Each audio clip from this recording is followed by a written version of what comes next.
함께 한번 기도하겠습니다.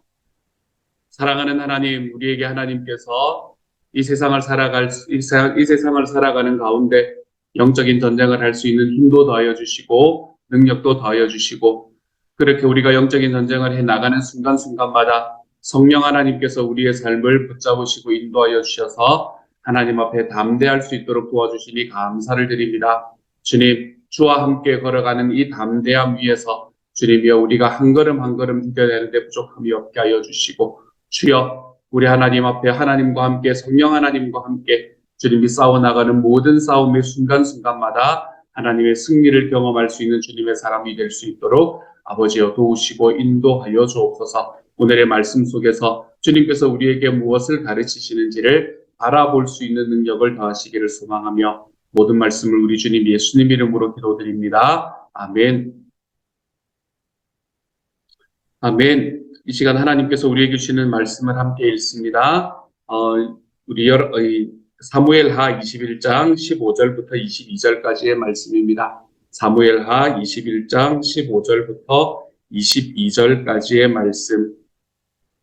우리 같은 목소리를 들어가겠습니다. 함께 읽지요. 시작.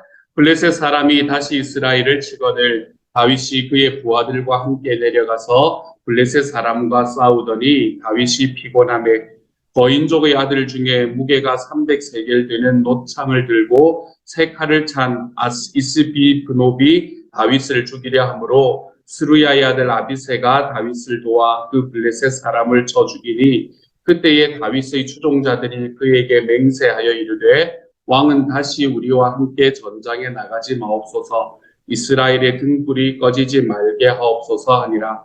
그 후에 다시 블레셋 사람과 곱에서 전쟁할 때에 후사 사람 십부게는 거인족의 아들 중의 삽을 쳐 죽였고, 또다시 블레셋 사람과 곱에서 전쟁할 때에 베들레헴 사람 야레엘 오르김의 아들 엘하나는 가드 골리앗의 아후 라그미를 죽였는데 그 자의 창자루는 배틀채 같았더라.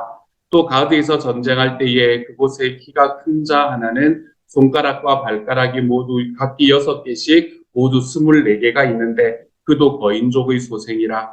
그가 이스라엘 사람을 능욕함으로 다윗의 형 삼마의 아들 요나단이 그를 죽이니라.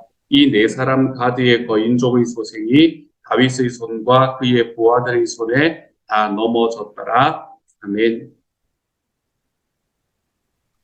다시 한번 전쟁에서 승리하는 이야기를 합니다. 다윗은 전쟁 용사로서 참 유명했던 사람이었고, 그리고 그의 부하들도 어릴 때 예전부터 이 사울에서 도망칠 때부터 시작을 해서 이 전쟁의 잔뼈가 굵었던 사람들이 지금 다윗과 함께 있었었지요. 그래서 이 전쟁이라는 게 그들에게는 참 일상 같았던 그런 삶이었던 것 같습니다. 오히려 평화보다 전쟁이 더 편했다. 사람들이 바로 이 다윗과 함께 있었던 사람인 것 같아요. 이제 이스라엘이 좀 힘들어지고, 왜 이스라엘이 다윗과 이 압살롬과의 전쟁이 있었었고, 그 전쟁 속에서 이스라엘이 좀 분열이 있었었고, 그리고 그 안에서 다시 이 봉합되는 가운데에서 여러 가지 힘들고 쉽지 않은 길을 걸어가고 있다라는 이야기를 블레셋 사람들이 모를 리가 없었겠지요. 그때 당시에 다윗에게 꼼짝도 못하고 있던 블레셋이었는데, 이 이야기를 듣고 난 다음에 이들이 다시 이스라엘을 치러 들어오기 시작을 합니다. 그러면서 전쟁이 계속되자 다윗이 피곤하게 됩니다. 그리고 그 다윗이 피곤한 틈을 타서 이름도 어려운 이 이스비브노이라는 사람이 다윗을 죽일 뻔하게 되는 것까지 가게 됩니다. 그리고 이스비비노이라는 사람이 다윗을 죽일 뻔할 때에 다행히 아비새가 다윗을 구하게 되지요.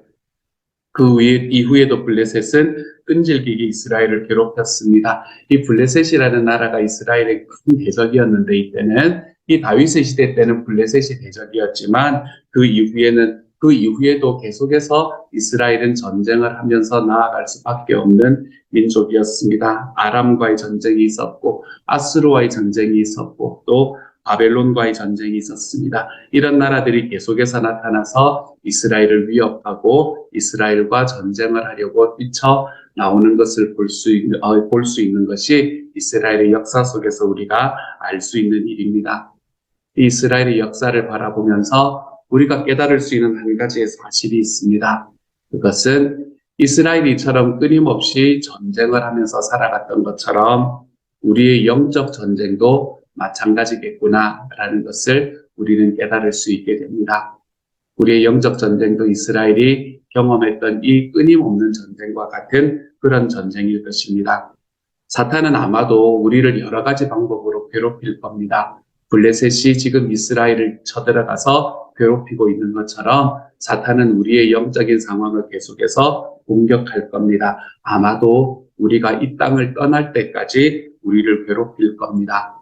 그런 과정에서 우리는 늘 승리하며 살아갈 수만은 없을지도 모릅니다. 늘 어렵지 않게 전쟁에서 승리하며 살아갈 수 없을지도 모릅니다. 다윗이 전쟁을 하다가 이스비 브노비라는 사람에게 죽임을 당할 뻔했던 것처럼 우리의 삶도 어쩌면 그런 때를 지나가야 할지도 모릅니다. 때로는 우리는 피곤할 겁니다. 때로는 넘어질 겁니다. 때로는 내 삶에 왜 이런 일이 있는가라는 마음 때문에 낙심할 때도 있을 겁니다.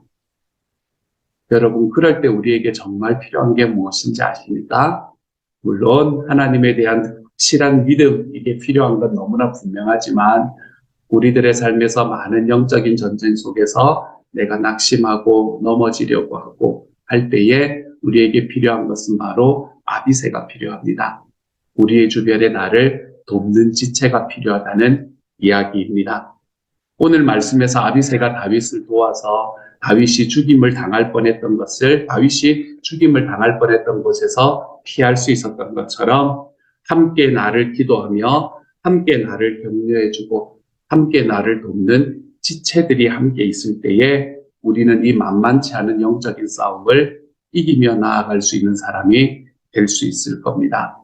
어쩌면 우리의 삶에서 이 모든 영적인 전쟁을 싸워가는 과정에 나와 함께 전쟁을 하는 내 전우 같은 사람들이다 라고 이야기할 수 있겠네요. 우리는 세상을 홀로 살아가는 것이 아닙니다, 여러분. 우리는 세상을 홀로 살아가지 않고 우리는 함께 살아가는 세상이라는 것을 다시 한번 분명히 알고 걸어가는 오늘 하루가 되었으면 좋겠습니다. 넘어지려고 할 때에 내가 정말 낙담이 드는 그 순간에 사랑하는 여러분, 여러분을 가십의 자리로 내모는 것이 아니고 여러분을 그들의 기도에 가지고 들어오며 그 이름을 불러가며 함께 싸워주고 함께 기도할 수 있는 존재가 여러분에게는 계십니까? 여러분은 어떤 문제가 생겼을 때 당황하지 말고 내가 이것을 누구와 함께 기도할지를 생각하라 라고 이야기하는 이 이야기에 떠오르는 사람들이 여러분에게는 존재하십니까? 우리는 우리의 삶은 결코 혼자서 살아가는 것이 아닙니다. 특별히 전투는 그렇습니다. 전쟁은 절대로 혼자 싸우는 것이 아닙니다. 우리의 영적인 전쟁은 군대로 하는 겁니다. 우리의 영적인 전쟁은 함께 싸우는 겁니다. 여러분과 함께 싸워줄 사람이 여러분에게 있습니까? 여러분의 삶이 경각에 놓인 그 순간에 여러분의 옆에서 그 상황을 여러분과 함께 싸워서 승리할 수 있게 만들어주는 아비새가 여러분의 주변에는 존재합니까? 여러분의 기도의 오ገብ줄은 누구입니까? 여러분, 이것이 우리들의 삶에 좀 생각되고 그리고 이 이름이 불러질 수 있는 오늘 하루가 될 수 있기를 소망합니다. 우리가 서로가 서로에게 힘이 좀 되어가는 공동체를 이룰 수 있기를 소망합니다. 하나님을 서로 더 의지할 수 있기 위해서 서로를 세워주고 서로를 기대해주며 우리가 서로에게 우리의 마음을 내어놓는 것이 하나도 어렵지 않은 그런 하나님의 공동체가 되어가기를 소망합니다. 이런 이야기를 하면은 나를 얕보지 않을까? 이런 이야기를 하면 이 사람들이 나를 이상하게 보지 않을까? 여러분, 이런 생각이 없이 우리가 가지고 있는 마음을 그대로 나누어도 그런 문제가 없는 그런 하나님의 공동체. 저는 우리 교회가 하나님 앞에서 이러한 교회로 자라갈 수 있는 하나님의 교회가 되기를 소망합니다. 주일날 메시지에서도 말씀을 드렸지만 우리가 정말로 내가 누군가가 어떤 이야기를 했을 때 그 뒤에 이면에 있는 생각은 어떤 건가? 저 사람은 말은 저렇게 했는데 속으로는 어떻게 생각하고 있나? 이런 거 읽으면서 살아가는 그런 거 말고요. 그런 공동체 말고요. 하나님께서 우리에게 주시는 그 순전한 마음 그대로 말하는 대로 그 사람을 받아들여 줄 수 있고 그 사람이 행동하는 모습을 그대로 안아주며 함께 싸워갈 수 있는 하나님의 공동체.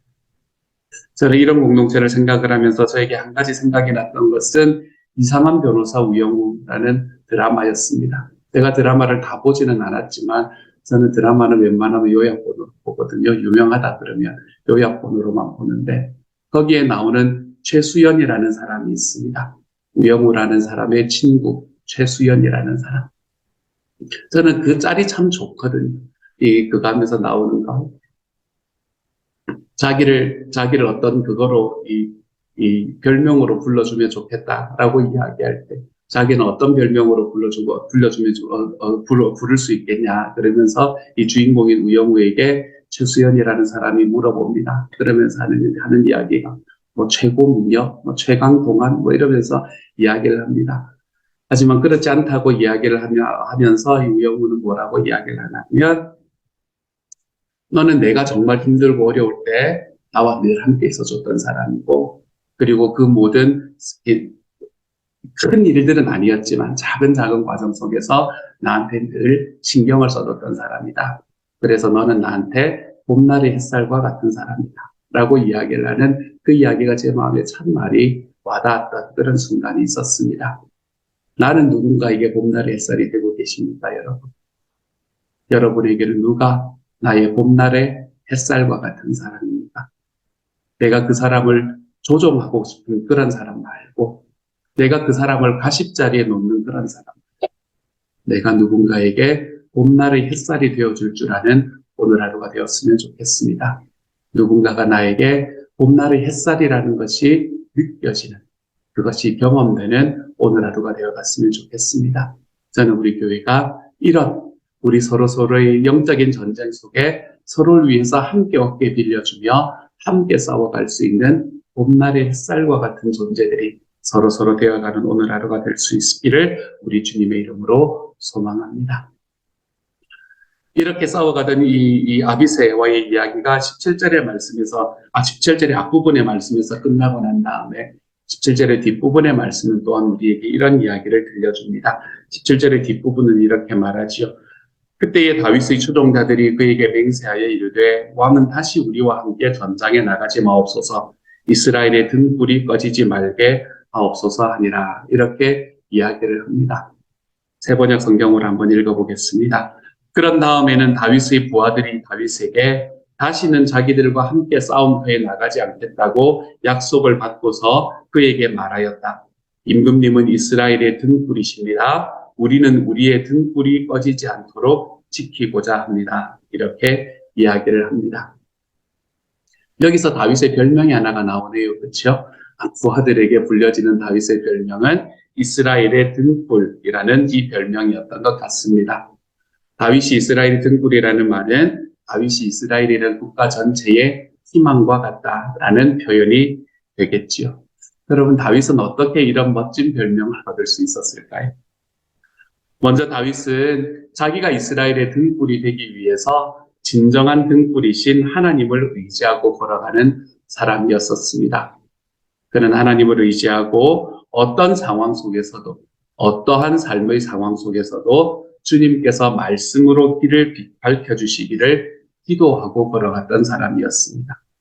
그가 기도하지 않았을 때에 삶에 문제가 생긴다는 것을 그는 너무나 잘 경험을 했던 사람이 되었었죠. 그렇기 때문에 그는 그의 인생의 대부분의 순간을 하나님의 말씀으로 길을 밝혀주시기를 기도하면서 걸어갔고, 자기가 나아갈 바가 어디인지를 늘 하나님께 여쭈며 살아갔습니다. 하나님 앞에 자기가 나아가야 될 길이 어딘지를 여쭈고 난 다음에는 하나님의 말씀을 들은 뒤에 그것에 순종해 볼 줄 아는 용기도 가지고 있는 사람이었습니다. 사실 우리가 하나님 앞에 기도하기 힘든 이유 중에 하나가 하나님께서 내 생각과 너무 다른 이야기를 하시면 어떡할까라는 마음 때문에 기도를 잘 못한다라고 이야기하시는 분들이 계시거든요. 하지만 다윗은 그럴 수 있는 용기를 가진 사람이었습니다. 하나님 앞에 나아갈 때에 하나님께서 나에게 이야기하시면 제가 그대로 순종해 보겠습니다 라고 이야기하는 용기를 가지고 있는 사람이었었지요. 또 다윗은 이스라엘 전체에 사랑을 베풀 줄 아는 사람이고 공의를 베풀 줄 아는 사람이었습니다. 그들의 삶 속에, 그 나라 속에 억울한 눈물을 흘리는 사람들이 없을 수 있도록 힘썼던 사람이었습니다. 어제의 말씀에서 우리는 그런 다윗의 모습을 또 다윗의 모습의 한 단면을 보지 않았습니까? 그렇죠? 기브온 사람들의 그 억울한 외침을 다윗은 그냥 넘기지 않았던 사람이었었지요. 자신의 안위를 돌보기보다는 백성의 안위를 먼저 돌볼 줄 아는 사람이었습니다. 그는 늘 자기와 함께 있는 사람들에게 감사를 표현했던 사람이 바로 다윗이었습니다. 이런 다윗이었기 때문에 다윗의 시대의 이스라엘은 안으로는 정치적인 평안을, 물론 이 압살롬과의 전쟁 때는 좀 문제가 있긴 했었지만 밖으로는 번영을 누릴 수 있었습니다. 다윗이 이스라엘의 등불이다라고 이야기하는 별명, 이 별명을 우리가 한번 생각을 해보면 예수님께서 우리에게 주신 우리의 별명이 또한 기억나는 것도 사실이지요. 다윗이 이스라엘의 등불이다라는 별명을 들으면 주님께서 우리에게 주신 별명 하나가 생각이 나지 않습니까? 주님은 우리를 가리켜서 뭐라고 이야기하시나요? 너희는 세상의 빛이다라고 이야기하지 않습니까? 너희는 세상의 빛이다. 우리는 주님 앞에서 세상의 빛이 되도록 부름을 받았습니다. 다윗이 이스라엘의 등불이 되도록 부름을 받았다면 우리는 세상의 빛이 되도록 부름을 받았습니다. 우리 자신이 빛을 발한다기보다는 영원한 빛이신 하나님께 빛을 받아서 우리가 그 빛을 주변 사람들에게 비추는, 그래서 세상을 비추는 역할을 감당한다라는 이야기가 되겠지요. 그러므로 우리는 이 세상의 빛이 되기 위해서 날마다 하나님을 더 의지하고, 그리고 우리가 구원받음으로 인해서 우리가 더 이상 어두움에 거하지 못하게 됨으로 인해서 우리의 삶에 밝혀지는 우리의 삶에 나타나는 이 선행으로 어두운 세상을 비추면서 살아갈 줄 알아야 됩니다.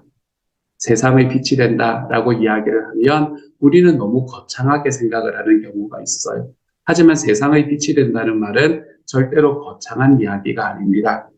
우리는 큰 빛이 아니어도 괜찮습니다, 여러분.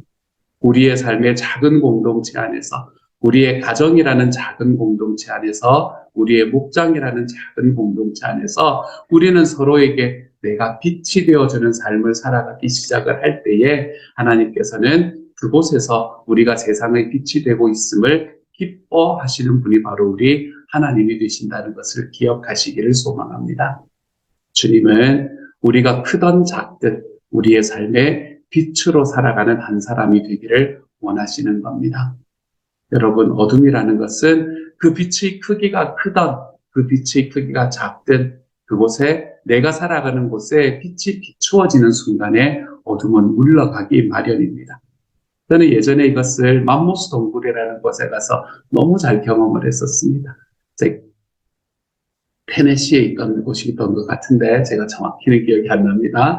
하지만 그곳에 맘모스 동굴이라는 곳에 갔었었는데, 그곳에 들어갔는데 한 번은 이제 그런 이벤트를 하는 거예요. 들어가서 뭐 여기는 뭐가 있고 저기는 뭐 왜 생겼고 뭐 누가 와서 저기인지 저거는 어떤 역사가 있고 하는 걸 설명을 해주다가 갑자기 불을 끕니다. 이 사람이 정말 불을 딱 끄는데 제 눈앞에 손이 있는데도 안 보이는 거예요. 제 눈앞에 손을 놓는데도 그게 제 손이 하나도 안 보이는 거예요. 그리고 보통은 시간이 지나면 눈이 회복이 되잖아요. 근데 시간이 지나도 눈이 회복이 안 되는 겁니다. 왜냐하면 빛이 전혀 들어오지 않기 때문에 그러는 거지. 빛이 적은 게 아니라 빛이 아예 안 들어오는 땅 속이기 때문에 아예 눈이 회복이 되지를 않는 겁니다.